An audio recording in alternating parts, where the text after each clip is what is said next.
Good evening, everyone. It's a pleasure to be here today and discussing with you on the power of digital that uh, small and medium businesses and growing businesses and even larger businesses can harness and become successful.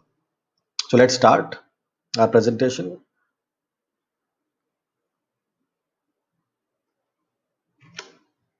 So, this is an executive summary of the things that I'm going to cover today, and which starts with some interesting observations, the reasons for the sad state of SMBs today, three ways in which future can be brighter or bleaker for SMBs, a plan to fight, and let's see the solutions and let's discuss it out. So these are two interesting, observations that we have seen now in this state of affairs where we are plagued with a dual impact of pandemic on one hand and the recession or impending recession on the other hand. Now, what we are looking at now is that on one hand, the medium and large sized organizations, they have somehow leapfrogged in terms of technology adoption. Leapfrogged by almost, some people say 5 years, and some research report says about 8 years. So 8 years ahead of today in terms of technology adoption, and all that in just a matter of a few weeks, right? But on the other hand, we are seeing that a lot of MSMEs or small businesses are shutting shop, okay, and or they are scaling down. Uh, why is that? I mean, that's an interesting observation. On one hand, some organizations are leapfrogging; they are looking at the future. But on the other hand, it's a very sad state of affairs that some businesses are shutting down or closing down. Why is that so? Why is it happening? And before we get into solutions and the way forward and how we can leverage technology or digital, it's important for us to understand why is this happening. And the reason is very clear.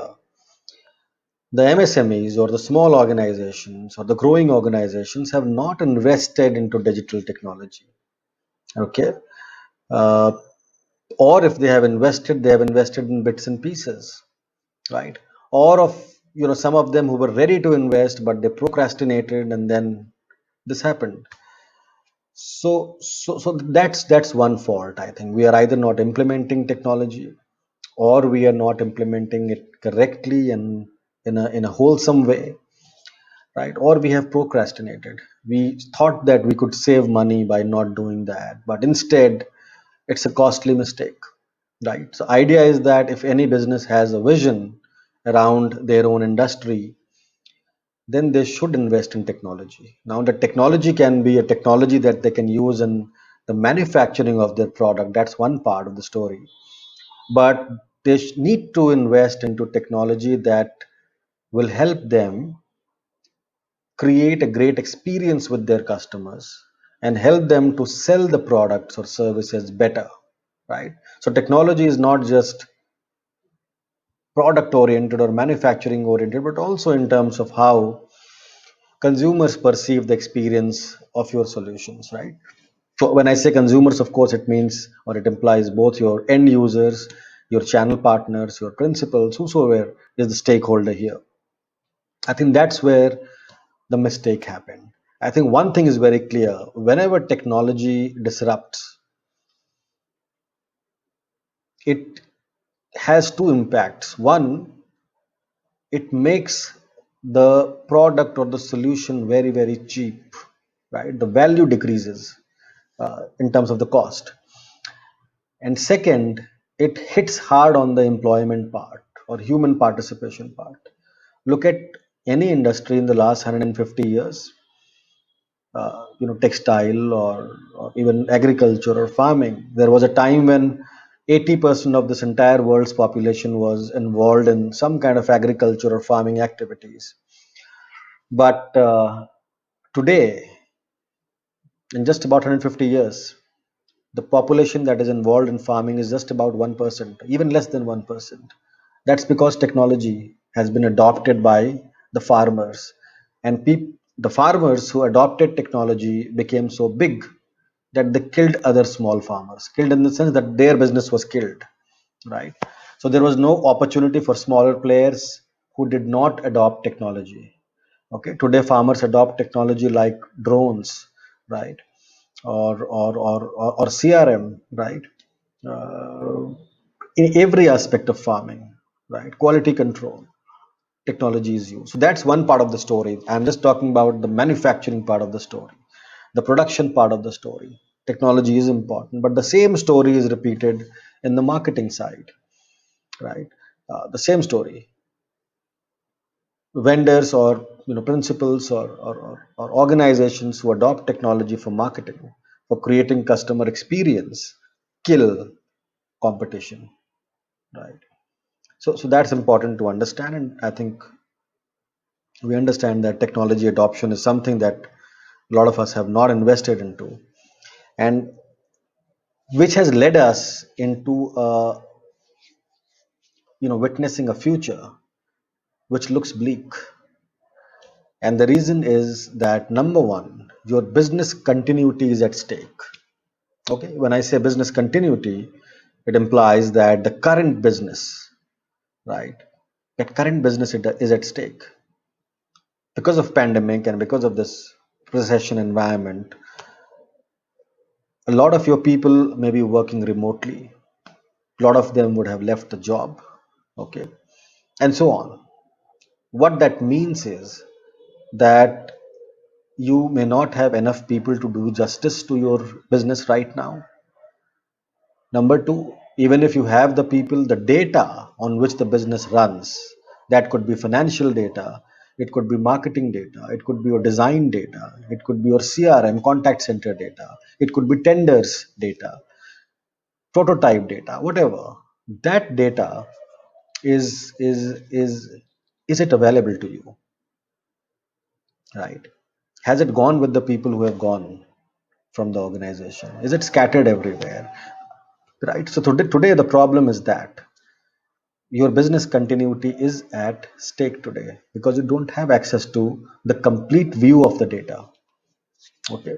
Number two, the customer experience is at stake, which means that the consumers who want to buy something from you or who have a certain query or a complaint, okay, or who would want some kind of hand holding, are they getting that experience that they crave for from you? Are you ready to deliver that experience? If you have not adopted technology, digital technology, you are not ready.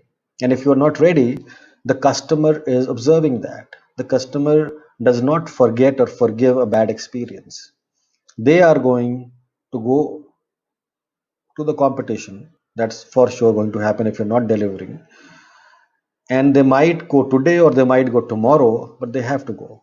Right. So that is another problem that you're going to face in future if you have not faced that so far. Your principals, right, the larger organizations with whom you are vertically integrated now, right? Maybe it's a large automobile company which has vertically integrated with your company which is into component manufacturing. They are also looking at partners who are digitally savvy, right?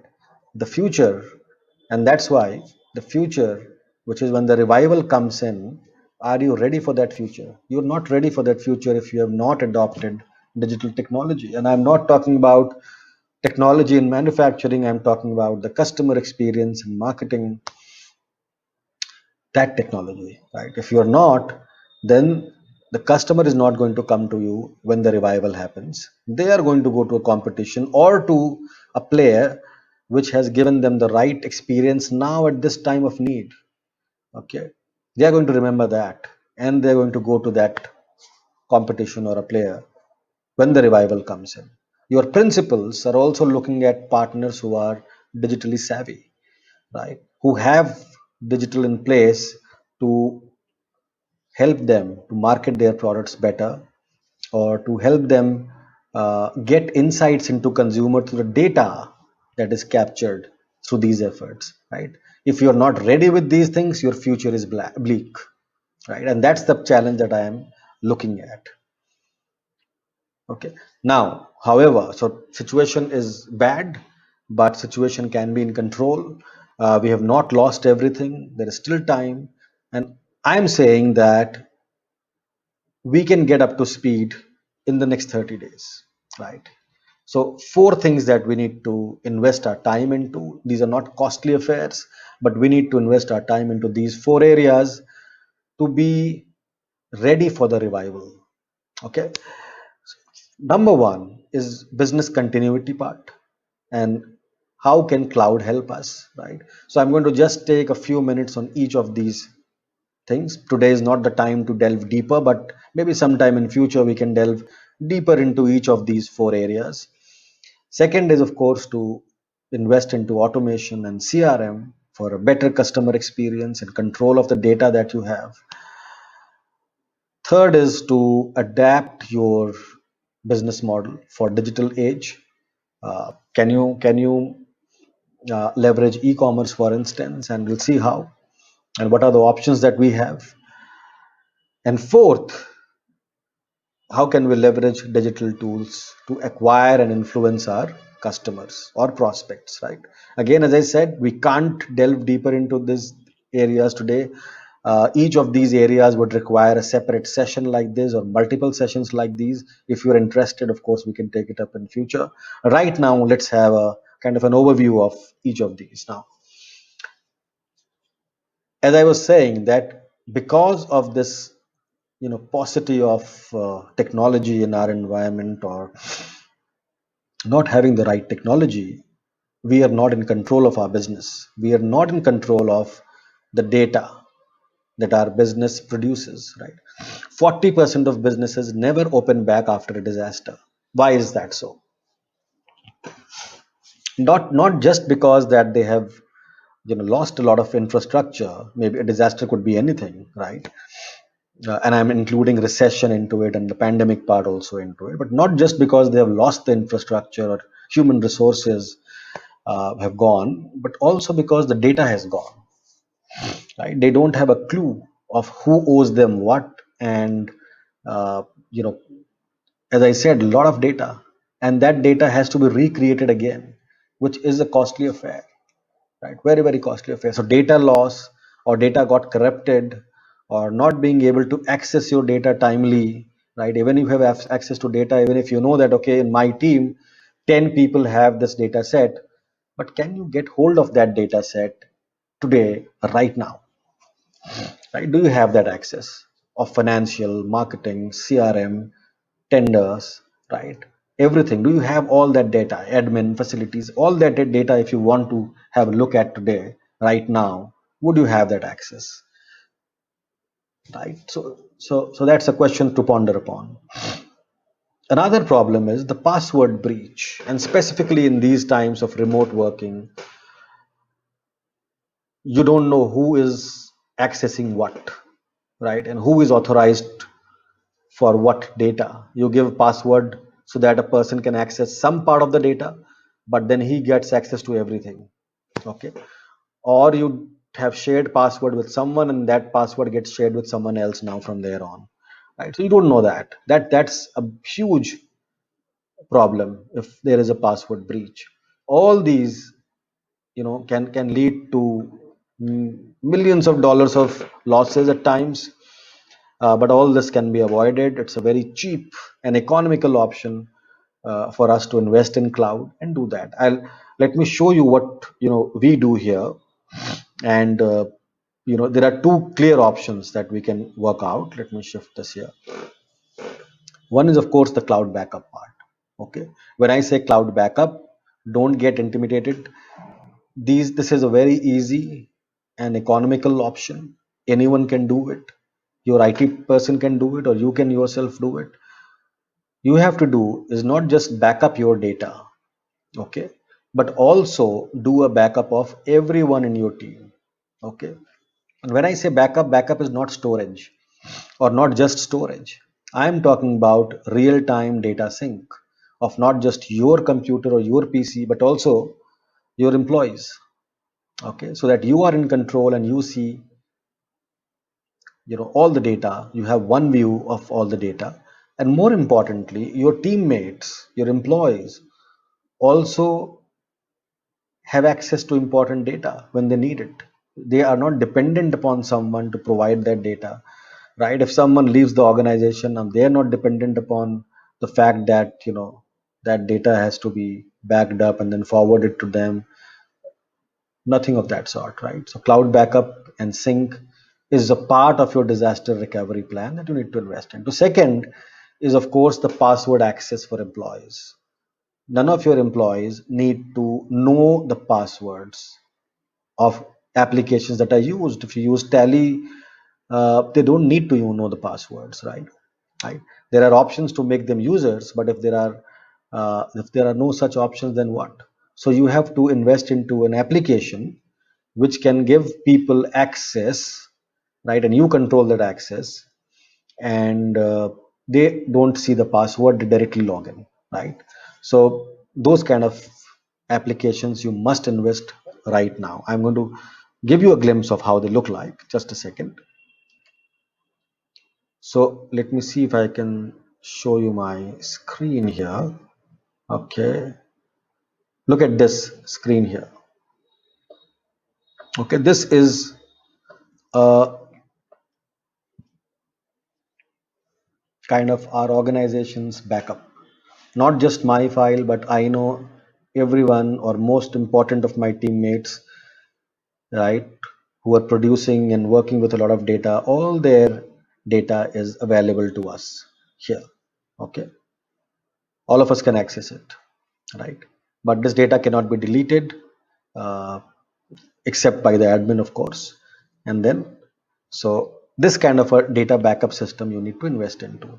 Second, I'm going to show you about the password management. Now look at this. All the important platforms where you access your teammates access, okay, you can give them access, you know, you decide who gets access, right? And you decide what kind of access. Do you want to grant them a login only, which means they don't see the password, or you want to give them a view password, or can they modify the password, and can they manage other teammates to share the passwords? You decide that. No one looks at, or no one can see the password if you don't want them to see it, right? So completely secure. You are securing your business right now and making business continuity possible. That's the point. Okay, now let's come back to our presentation. Okay, so second part, apart from investing into cloud and the password protection applications, second area where we need to focus upon is the digital CRM and automation. Okay, why? Because you need to know more about your customers. If you know more about their customers, their behavior, uh, then you can sell them better, right? When I say you, then you and your team, of course. You need to have insights into which channels are working the best for you in terms of getting you the customers at the best cost. Okay. You need to understand lifetime value of your customers. How much is a customer worth? There could be some set of customers who spend 10 lakh rupees over 1 year, right, or over their lifetime with you, and there are some who spend just 5,000 rupees. You now decide what kind of service delivery and acquisition of a customer that you want to invest into for different segments. Of course, customers who have a higher lifetime value, you would want to pamper them, right? But you need to know who are they. You can't set a standard policy for everyone, right? So this is how you're going to save your money, save your cost, save your resources, and focus on your top customers, right? That's business, isn't it? Third is you need to create a great customer experience. Okay, I'm not talking about just a plain simple CRM. Customer relationship management applications are dime a dozen. You can get them, maybe you have them also, but these need to be integrated with your email, with your SMS, with your phones, and what have you, right? and these need to be live, in the sense you should know when was the last time the customer came, from where did he come, what was the query, where is he now in the entire funnel, right? And who is servicing this customer right now, what is the last interaction, what is the last communication that went to the customer, okay, and so on. Has the customer read that communication or not? 10 different things, right? So you need to know that, right? You need to uh, make that happen through automation, right? Your salespeople need to be aware of the latest development in products and the latest schemes, etc. That should be there in their mobile phone. It can be connected via automation itself. Okay, so idea is that you get control of the customer data, invest into a digital CRM which is integrated. Like again, for example, if I show you uh, something like this, okay, where for example, it's a sample data where we know our customer, and we know their contact details, etc., but we also understand you know what was the last activity. There was a mail that went and which bounced, then I know that it bounced, right? And which is why I can't see a lot of activities here, but ideally I would see a lot of activities here in terms of which videos have the seen, which content have they seen, have they filled up a form, if yes, what are the details, and how much is the total score, right? So I we give them score also based on interaction with our company, right? So all these things, the higher the score, of course that customer is very valuable, interested in your product and services, right? So it's important to invest in such a CRM and automation techniques, right? Now third part is, of course, is to find out new ways to do business. Okay, now in today's parlance, I can very clearly say that there are two important parts to this, right? We can go deeper into it and we can find out how we can tweak business models, etc., but today we're just talking about two areas. One is your website. I'm sure all of you would have your website. If you don't have a website, some of you don't have a website, do invest into it. It's not a luxury, it's not an option, right? uh, you are simply not in business if you don't have a website. That is one. Number two, your website is a reflection of your brand, and it's a reflection of your thought process, how you think, right? And that differentiates you from competition. You go to a website, or let's say go to two or three websites in a similar domain, and then you will have a perception about, okay, this person looks good to me, right? This company looks, has some kind of intellect, right? They are thinking, and that reflects in their website. Okay, so the passion, the seriousness, the thought process, these are reflected in a website. So don't think that I can spend 5,000, 10,000 rupees and get a website done for the sake of it. It is going to be worse than not having a website, right? Invest money. It's a one time expense. Invest money into creating a good website. It's also important. Today, the customers do not want to come face to face.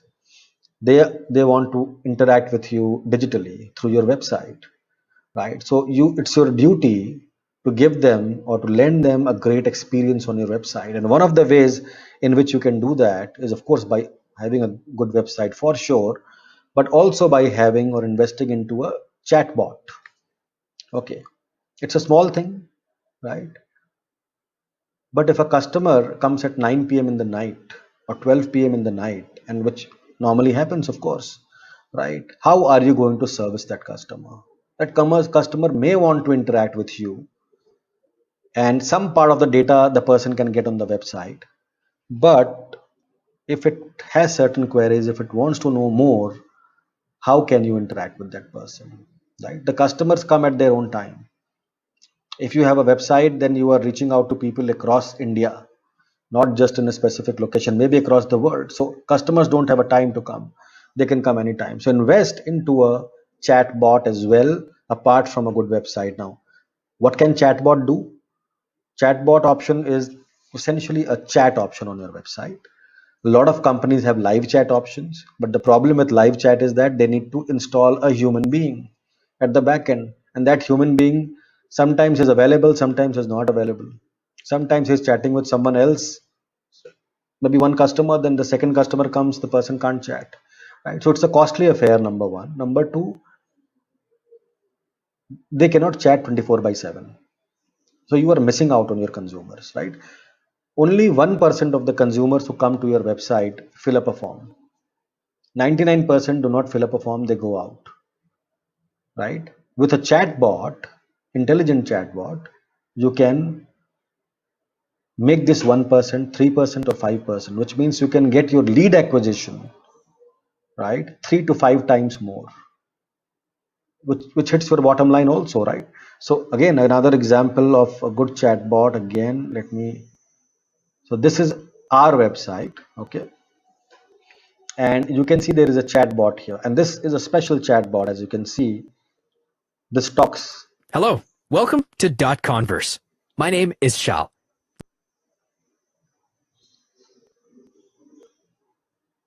Okay, so since I think I have put on the mic here, you may not listen to the voice, but this chatbot is talking in human voice. Okay, and then after that, right, it's not important. The important part is that because of this chatbot, the customer is engaged with the website. They are spending more time at the website, and then one can also one can also now chat with someone. So maybe at 10 p.m. in the night, or right, whatever, right, you can actually chat with someone. Okay, so I can say here, and then this person, this is a chat bot, this is a robot which is chatting with me. This can show me videos, this can give me links, this can set up a meeting of a customer with a salesperson, right? It can give you a calendar and so on. So that's great, isn't it? Something like that is great. So, and this, which is what we want. The second part that we want is uh, e-commerce. Okay, that's important. Why would you want to restrict yourself to face-to-face selling? If you have a product that you can sell online, why not? Okay. Uh, some people can tweak their business models, and if they are B2B companies, they can also create some B2C options of the same product, right? Or a related product. So that's tweaking of business model. But even if you have a B2B product, you can still go the e-commerce way, right? But the e-commerce here is going to be slightly different. There are two important areas that manufacturers uh, or growing businesses like you need in an e-commerce, right? Let me show you the example. Another example here. Okay. So for example, this is a e-commerce storefront, right? As a business owner who is selling high involvement, very expensive products which are bought by professionals or businesses, they're not going to just click and buy. They need to have an option to get a demonstration. So here is an option to get an online demo. Person clicks it, and automatically they can choose a time and date for a demo, and then a mail with a link of Zoom or Google Meet goes to both parties, the salesman and the customer, and they can click on that day and come face to face and then interact, and then the demo is given here, right? After the demo, the person can buy any product from here, and then this complete site is integrated with payment gateway, of course, and as well as shipping. So which means the moment the payment hits your bank, shipping is automatically routed, and the shipper comes to your place, collects it booked, and kind of delivers it back to the customer. So these kind of e-commerce platforms. Now the problem is that you might say that okay, e-commerce platforms are expensive. Now you might have to spend 5-10 lakh rupees in creating something, then having a person to manage it, host this, various applications that you have to buy for maintenance, etc. All that is not required with this is our product. Okay, which we are using with certain companies right now, this product can be used by any business owner in just a few thousand rupees a month, right? You're not spending 5-10 lakh rupees. You don't have to manage it, you don't have to maintain it. Everything is done by a team at the back end for you, and complete shipment, demo, payment gateway management, everything is done by the team at the back end, right? The site runs on your website, so complete branding of yours, right? So that is one part. But the second interesting part here is that what if you have 100 channel partners? In today's time, how are you going to enable your channel partners to sell more? Now we know that each of your channel partner has a geographical, area where that partner operates into. Now that partner can be a distributor or maybe a dealer, but they have a geographical area where they deal into, and they also have a list of key accounts who buy your products often through them, and they also market their products and services in those specific areas, geographical areas, right? Even cheaper, maybe a couple of thousand years. Now you can actually enable each of these 100 channel partners with their own e-commerce site like this on their websites. They can just send SMS or email to their customers. They can come here, buy from here, right? And there are of course all sorts of facilities that you get on an e-commerce, like coupon codes or promotional offers or location based pricing. So each location can have a different pricing mechanism. I think I'm losing my internet connection here. Okay. And the best part is that you get a dashboard. As a principal, you get a dashboard at the back end, and you see what each of your 100 retailers are selling, how much are they selling, how frequently are they selling, who is the consumer who is buying, every data. And that data you don't have today. Who they are selling to and how much they are selling.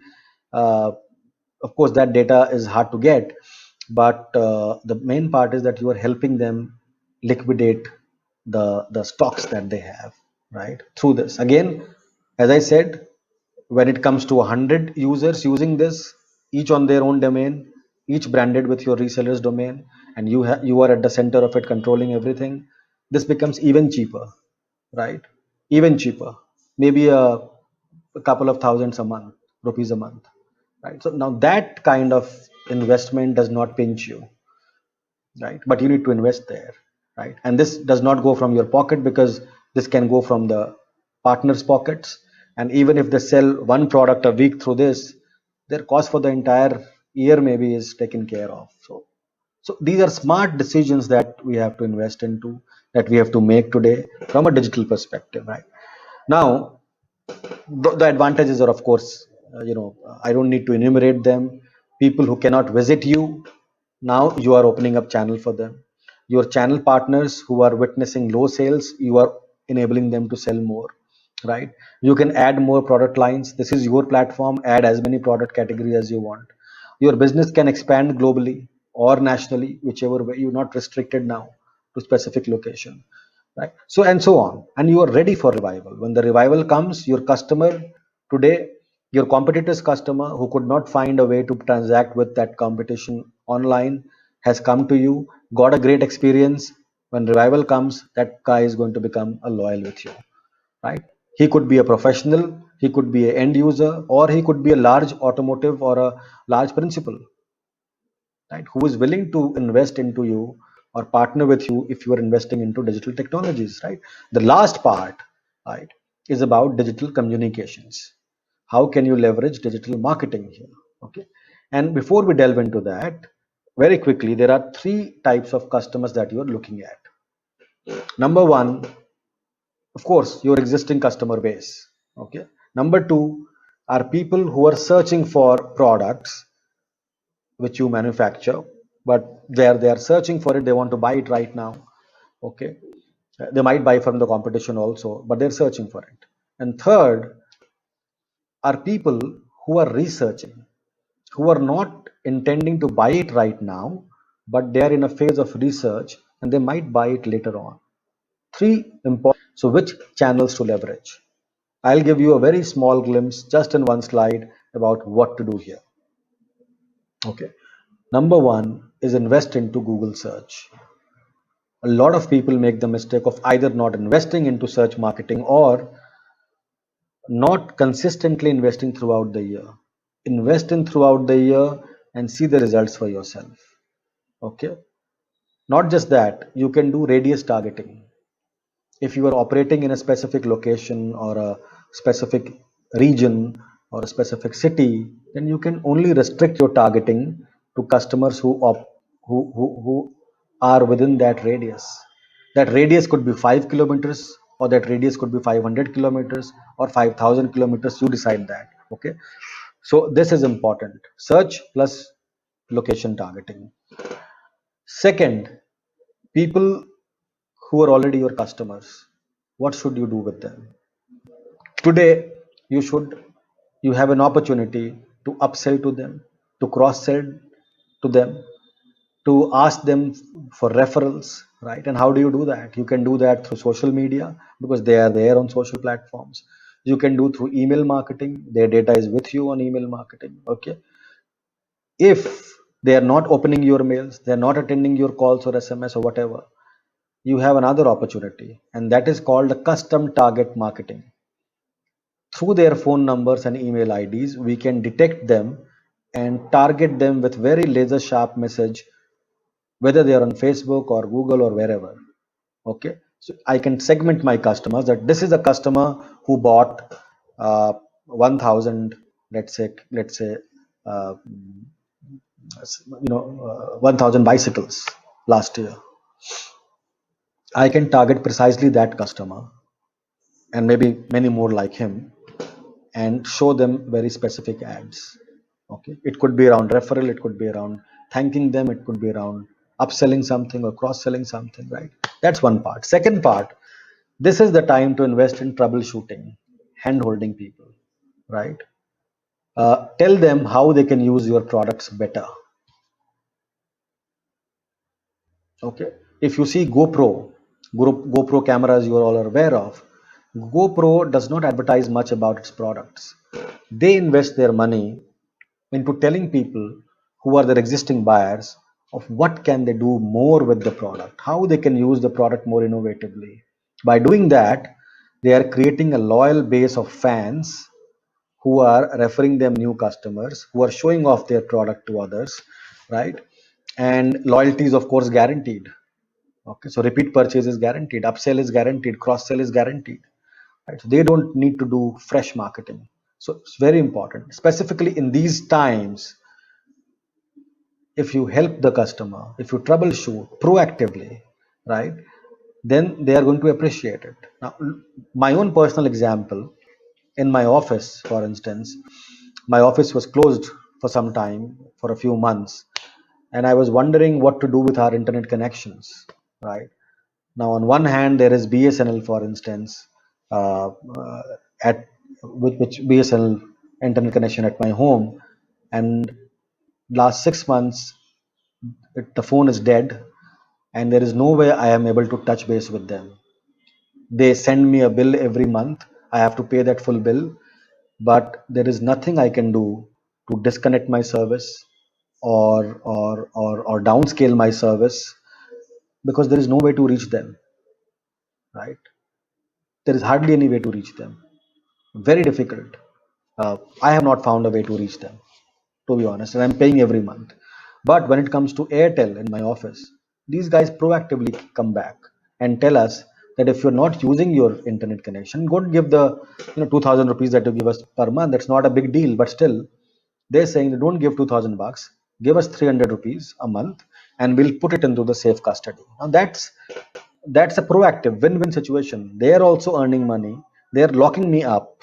Okay, they are, because I'm not compelled to disconnect, right? So they're locking me up. They're also earning some revenue on between, and I'm also happy. I appreciate that.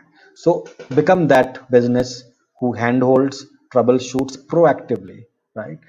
And in the meantime, share your story also. Share how you are uh, using this time to make your product better, to make your employees smarter, to become ready for the revival time, right? The new vision, that the new services that you want to launch in the future, your customer stories. Now create that human connect. This is the time to do that. Okay.